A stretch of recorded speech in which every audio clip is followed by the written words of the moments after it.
Nós gostaríamos de avisá-los que tem um formulário para perguntas, né? Desde já, diante da importância e do número de pessoas para falar, nós não vamos conseguir abrir para muitas perguntas, mas vão ser respondidas, né?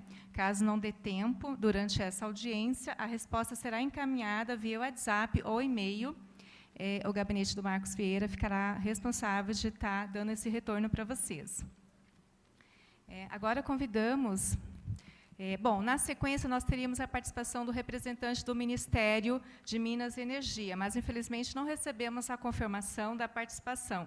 Assim, teremos a manifestação agora da doutora Bárbara Rubim, da Associação Brasileira de Energia Fotovoltaica.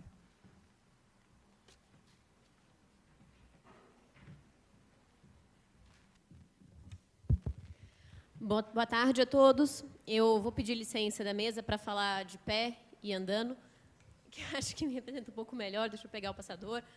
É um prazer para mim estar aqui hoje com vocês, não só porque eu reconheço a relevância do tema, cumprimento o vereador por ter ouvido a voz da sociedade e convocado aí uma audiência na Câmara de Vereadores para a gente discutir o assunto, mas também porque pouca gente sabe, né? Mas eu sou do Paraná, nasci aqui em Londrina, então não deixa de ser uma forma também de voltar aí às origens das quais eu saí há muito tempo. Eu tenho o prazer de estar aqui hoje representando a Associação Brasileira de Energia Solar Fotovoltaica, a ABSolar, que é a associação que representa e acompanha os interesses do setor em toda a cadeia produtiva da energia solar. A gente conta hoje com mais de 600 associados, completamos aí em dezembro 6 anos de existência da associação, mas o nosso foco aqui é falar da energia solar na sua forma de geração distribuída, que é um segmento que começou, que se iniciou lá em 2012, quando a ANEEL, de fato, editou a 482. E a gente está aqui hoje por 2 motivos, né? Acho que o motivo mais gritante e mais triste, de fato, é por uma necessidade que a gente tem de construir um diálogo, de informar a sociedade, de buscar uma atuação cada vez maior do poder público frente a um momento que o nosso setor passa hoje de revisão desse marco regulatório. E não posso deixar de destacar, vereador, que na busca por esse diálogo, né, nessa busca constante que o setor tem feito por esse diálogo há mais de um ano, quando a ANEEL abriu, é com muita tristeza que a gente percebe que a gente não tem nenhum representante do Ministério e nenhum representante da ANEEL nessa audiência hoje, que eu acho que também é um fator que precisa ser notado com relação aos esforços que a sociedade tem feito. Mas existe um outro motivo pelo qual a gente está também aqui, que é exatamente o fato de que a energia solar, ela é e mais do que isso, né, a possibilidade de gerar a própria energia é um direito que o consumidor brasileiro tem hoje e é um direito pelo qual o consumidor brasileiro preza. Então, no ano passado, a gente teve uma pesquisa feita pelo IBOP e essa pesquisa resultou que 9 em cada 10 brasileiros gostariam de gerar a própria energia. Que 75% dos brasileiros já gerariam a própria energia se eles tivessem condições de fazer isso, por exemplo, via financiamento. E que 85% desses brasileiros apoiam que a gente tenha mais investimentos públicos em energias renováveis. E, infelizmente, um pouco vai na contramão do que a gente tem visto acontecer, pelo menos a nível de poder público federal, mas que a gente espera aí que venha da base, né? Assim como hoje a gente tem movimentos muito importantes, como o Movimento Solar Livre, que tem apoiado a manutenção da 482, que venha das bases também o bom exemplo que a gente precisa do poder público, com iniciativas, por exemplo, de solarização de órgãos públicos municipais. E aí, quando a gente olha para a geração distribuída, não adianta a gente querer dizer que o Brasil inventou esse modelo de compensação, né? Não foi o Brasil que criou a possibilidade do consumidor gerar a própria energia e receber um crédito na sua conta de luz no final do ano. E se a gente aproveitou, se a gente olhou lá para fora, quando a gente foi construir o nosso modelo, por que não olhar lá para fora também e aprender com quem tem estado, com quem tem esse modelo já há mais de 20 anos, na hora de propor uma revisão ou um aprimoramento dessas normas que a gente tem hoje?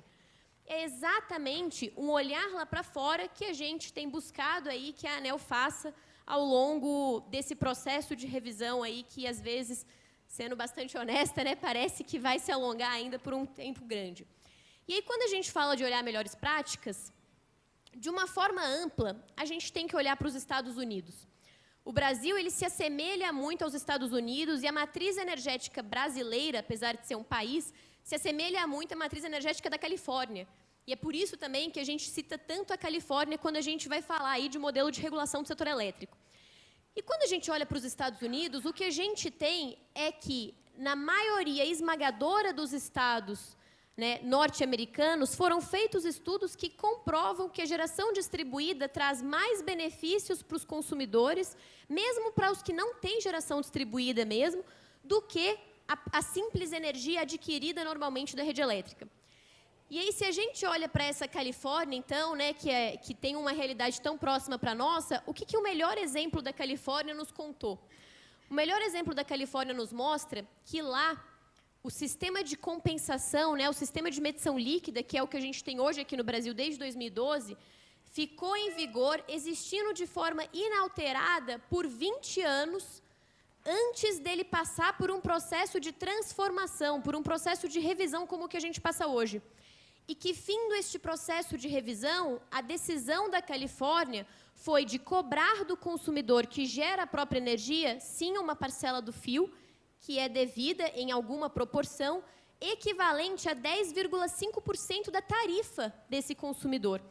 Muito diferente, vocês vão de convir comigo, dos 62% de cobrança que a agência propõe que seja feita para o consumidor brasileiro. E aí, por outro lado, a gente tem um outro exemplo também para o qual a gente tem que olhar, que é o exemplo da Espanha. A Espanha também tinha um sistema de compensação e ela alterou este sistema em 2010. E foi uma alteração que tem muito a ver, infelizmente, com a realidade que a gente enxerga hoje no nosso país e que é por isso que deixa a gente tão preocupado. Foi uma alteração que aconteceu de forma brusca, com sinalizações confusas e contraditórias do regulador para o setor privado, e foi uma alteração que foi tão pesada que, ao invés dela estabelecer o equilíbrio, que é a função de um regulador, ela matou um setor e ela levou a uma judicialização em massa da geração distribuída na Espanha. Em junho do ano passado, o regulador espanhol voltou atrás, admitiu o erro, mas foram 8 anos de briga na justiça para isso. Voltou atrás, retomou um sistema de compensação e posso dizer para vocês que na quarta-feira eu tive a oportunidade de estar com o regulador espanhol num evento do qual a gente participou juntos na COP25 em Madrid, e ele falou abertamente que a Espanha reconhecia que a mudança na forma do sistema de compensação tinha sido um erro absurdo, um erro extremo, mas que ele estava feliz que menos de um ano, né, aliás, menos de 2 anos após o país ter voltado atrás e corrigido o seu erro, o setor privado já estava respondendo positivamente de novo e voltando a colocar a Espanha na vanguarda do desenvolvimento da energia solar na União Europeia. A gente não precisa passar por esse tipo de erro aqui no Brasil. E aí, né, quando a gente olha, então, exatamente para essas melhores práticas, o que elas mostram para a gente?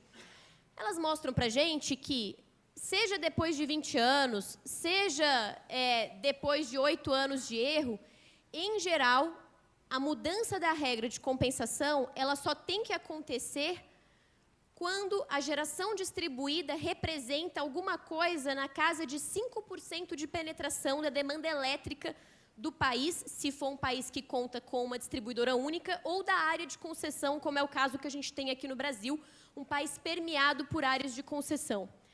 Se a gente fizer a aplicação disso, a gente vai perceber que mesmo na distribuidora, em que a gente tem uma penetração mais apurada em relação ao tamanho desse mercado, a gente fica aí na casa de 1,40% de penetração. E que na maioria das distribuidoras, a CEMIG, gente, no estado de Minas Gerais, né, Minas Gerais é o estado que mais tem geração distribuída hoje, a gente não chega nem a 1% de penetração em relação à demanda elétrica desses estados. E ainda assim, já queremos fazer uma alteração tão brusca do sistema como a gente tem discutido aqui com a agência. Isso aqui é só mais para exemplificar de novo essa questão dos Estados Unidos, mas aqui é um gráfico, né, de uma think tank, de uma empresa lá de consultoria que só faz estudo do setor elétrico, e eles mostram em todas essas distribuidoras o estudo que foi feito, e a barrinha azul, ela mostra quanto custa a energia, qual que é o valor que a energia que a gente compra da rede, né, que seria o consumidor cativo, traz, e qual é o valor que a energia solar traz frente também ao sistema elétrico. E na maioria das distribuidoras analisadas, de fato, se chegou a um valor de energia solar muito maior, e por isso, então, se passou a um modelo também na Califórnia, em que, para cada distribuidora, havia uma regra de alteração de 5% de penetração de demanda elétrica. Atingida a regra, a gente mudava para pagar o equivalente a 10,5% da tarifa total e não a 62%, como é o que está sendo proposto aqui. E aí, para ficar um pouco mais fácil, talvez, de entender o que é esse 62%, quando a gente olha para a tarifa de energia hoje do consumidor, essa tarifa tem 6 componentes principais. Alguns componentes remuneram eletricidade e alguns componentes remuneram transporte. Hoje, quando a gente gera a própria energia, a gente compensa a integralidade dos 6 componentes. A ANEEL trouxe 5 propostas em que cada uma delas a gente perdia um desses componentes. E a proposta indicada pela agência no texto colocado à consulta pública no dia 17 de outubro seria que a gente sairia de uma compensação cheia para compensar simplesmente um único elemento, que é equivalente aí a 38%, logo, como se a gente tivesse que pagar, né, pelo uso da rede, pelo uso do sistema, 62% de tudo que a gente gera. Essa proposta ela é injusta sobre várias óticas e ela é incorreta tecnicamente, pelo simples fato de que, ao estabelecer uma cobrança desse tamanho, a ANEEL ignora todos os benefícios trazidos para a geração distribuída. E aqui a gente pode ter uma discussão sobre benefícios sociais e ambientais e econômicos, que na nossa visão e na visão da sociedade, vereadora, eles têm que compor a conta, sim, porque o Brasil não é um país em que a gente tem uma sociedade que seja tão igual, uma sociedade com tanta equidade, em que a gente pode se dar o luxo de deixar a geração de emprego fora da conta. E é absurdo que a gente veja isso acontecendo numa proposta que vem do governo.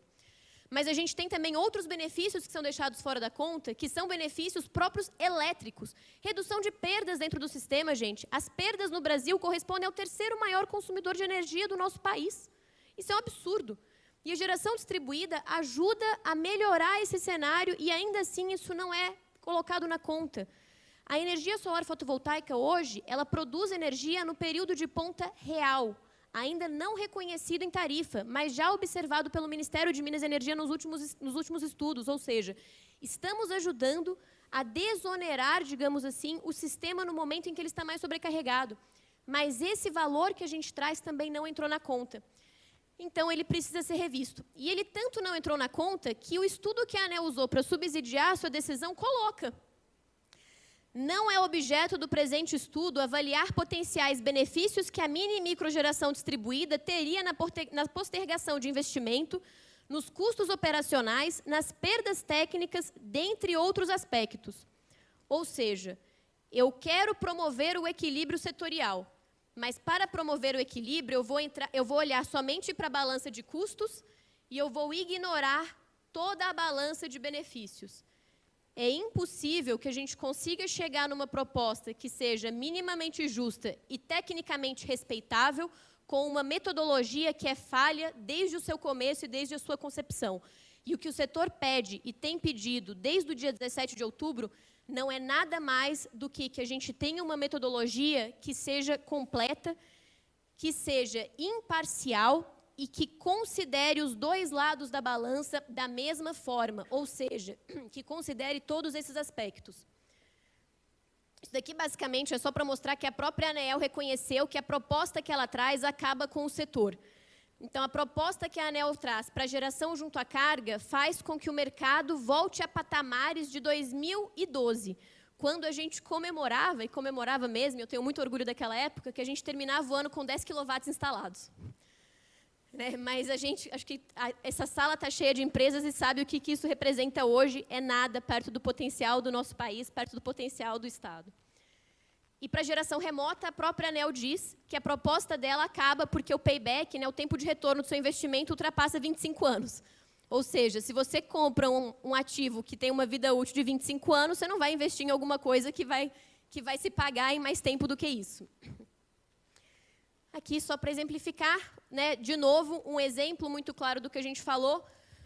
Por que a geração distribuída beneficia todo mundo, gente? Não é só por causa da geração de empregos, não é só porque a gente libera renda para o consumidor por meio da economia que ele vai usar para consumir outros bens e movimentar a economia de toda uma cidade.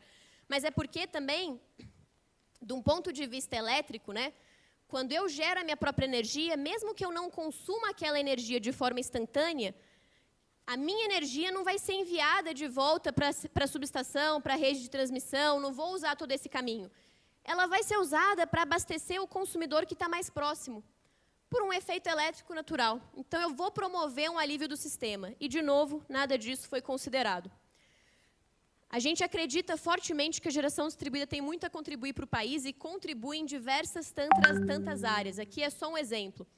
A geração distribuída já trouxe 8,4 bilhões de reais de investimento para o Brasil até hoje, mais de 50 mil empregos já foram gerados, uma economia de 1,5 bilhões de reais para os consumidores que geram a própria energia, que acaba sendo revertida, torno a dizer, em consumo, que movimenta a economia de pequenas cidades, porque a geração distribuída tem essa característica que, para mim, é a mais bonita. Ela é capilarizada. E quando a gente mata a geração distribuída, na verdade, o que a gente está matando é a possibilidade do pequeno município, do pequeno empresário e da pequena família poder realizar todos os seus sonhos por meio dessa economia.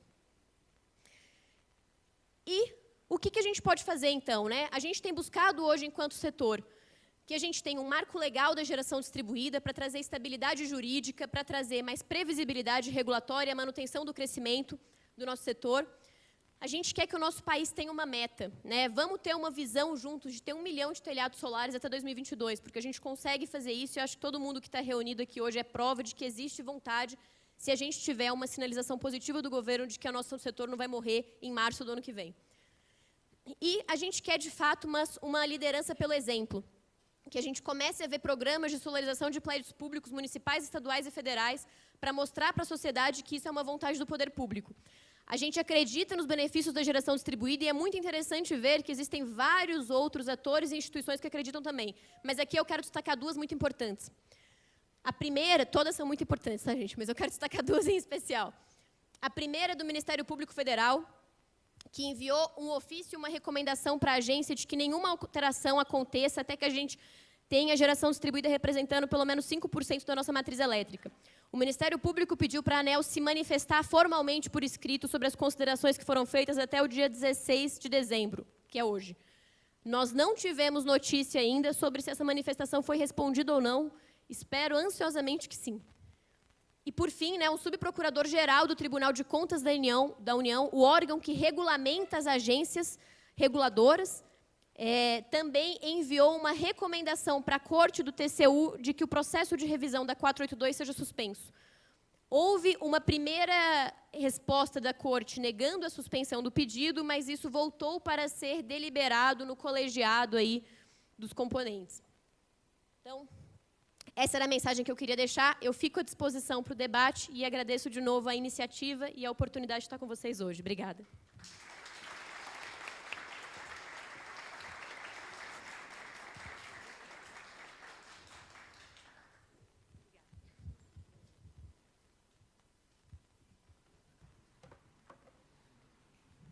Agradecemos a presença e a participação da nossa convidada.